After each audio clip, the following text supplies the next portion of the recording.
Coming up, I'm going to be talking about a brand new John Williams documentary coming to Disney+, plus also the expansion of the ad-supported tier and much more. But before we go any further, make sure you do hit that subscribe button to keep up with the latest Disney Plus news. Hi, it's Roger here from What's On at DisneyPlus.com. It's time for a quick Disney Plus news roundup. So let's start off with talking about a brand new documentary which is going to be featuring John Williams. Now, if you don't know who he is behind some of the music of some of the biggest films of all time. We're talking Star Wars, Harry Potter, E.T., I mean, Indiana Jones. It just goes on and on and on. And he is a fantastic composer, and it is fantastic. So it's great to see Disney is releasing this brand new documentary called Music by John Williams.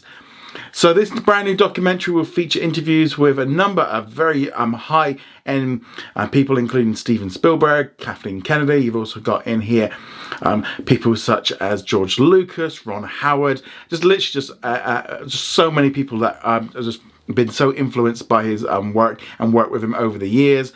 This documentary will take a look at his early days as a jazz pianist, and it will celebrate his countless contributions to the moving image arts, music from the concert stage, as well as the impact on popular culture, including obviously working on a number of films over his time. This brand new documentary will be premiering on October the 23rd at the AFI Festival, and then it's going to have a very short theatrical run before it arrives on Disney Plus on the 1st of November.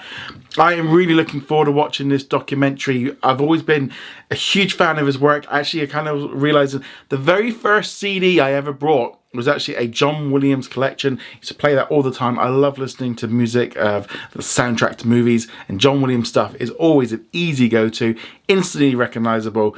Can't wait to see what they do with this documentary, and I'm just really glad that we get to see this one coming out. But let me know, excited about this brand new documentary? Let me know in the comments below. Shifting gears now, Disney has announced a brand new FX limited series called Say Nothing, which is going to be coming out on Thursday the 14th of November. All episodes will be dropping at once on Hulu and Hulu on Disney Plus in the United States and on Disney Plus around the world.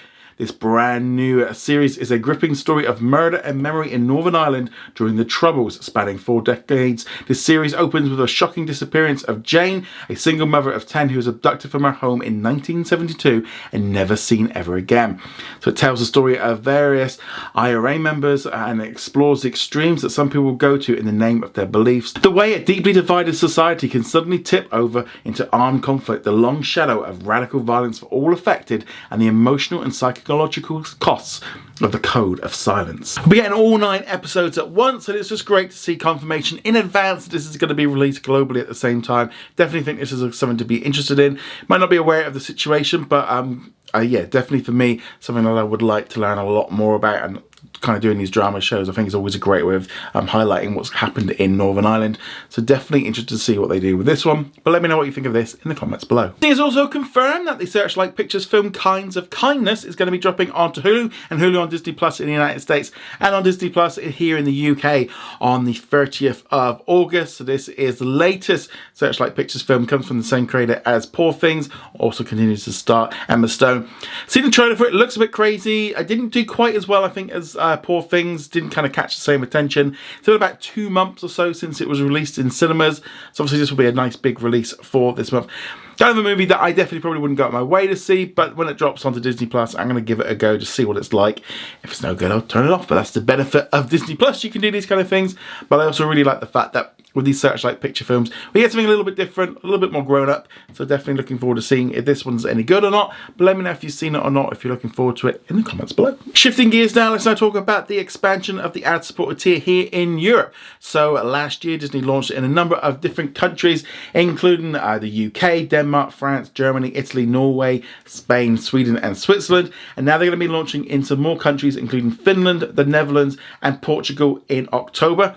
Unfortunately, to go alongside this, we are going to be getting a price rise. So if you are on the ad-free version, it's going to be going up by €1. I suspect here in the UK we'll probably get a similar thing, probably to tie in with the same price rise that's happening in the US. The ad-supported version is not going up, so that'll be remaining at the same price, which is €5.99, so that's like £4.99 here UK price. It's not a huge surprise to see that they're not actually putting the price up for the ad-supported version, because that's what they really want people on. That's the main thing. And I think it's a great way of getting people locked in on Disney Plus, is that price. And then obviously if you don't want the ads, then you've got that option, but I definitely think it's a good way of getting in. And just, I think we're going to see just more of this ad-supported tier rolling out in different countries, and this is a great way of getting additional revenue, getting new subscribers, and as far as I'm concerned, it's a win-win. You know, if you don't like ads, you can pay not to. That's your choice. You have the option, and I think that's the key thing. I know some people sometimes are a bit like, I don't want to pay for a streaming service that has got ads.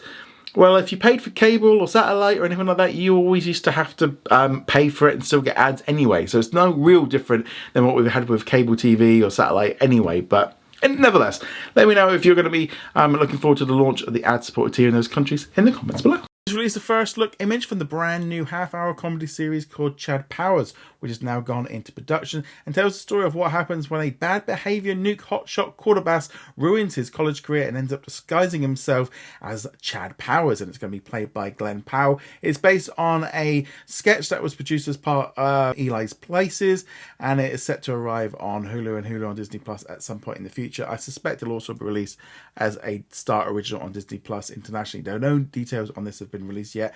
How this is going to work, who knows? But at least in the meantime, anything obviously with Glenn Powell, and generally seems to be doing pretty well. But let me know what you think about this in the comments below. In our question today, which comes from Brandon, who says, how do you enjoy Paramount Plus overall? Do you still enjoy it? Now, as regards to Paramount Plus, it's a bit of a streaming service that, I'll be honest, is not one I use a huge amount. I fire it up every now and again, watch a number of different series. I have watched a few this year.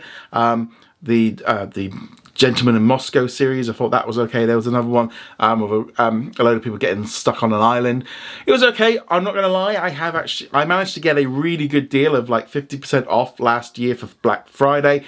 I've cancelled it, so it means it can't renew. And the second I went to cancel it, they still offered me 50% off. So it was like 25 quid for the year, and I still was like, no, I don't want Paramount Plus. There's just nothing on here that I'm really watching. The odd movie here or there, but it's that weird thing. It's not even worth 20 plus quid a year to me at the minute. It's just, and it's not like in the US where you get all the sports and stuff. It's just Paramount Plus, they're just not releasing anything. And with all the problems going on with Paramount Plus right now, in general, just like who's buying it, who's not buying it, etc.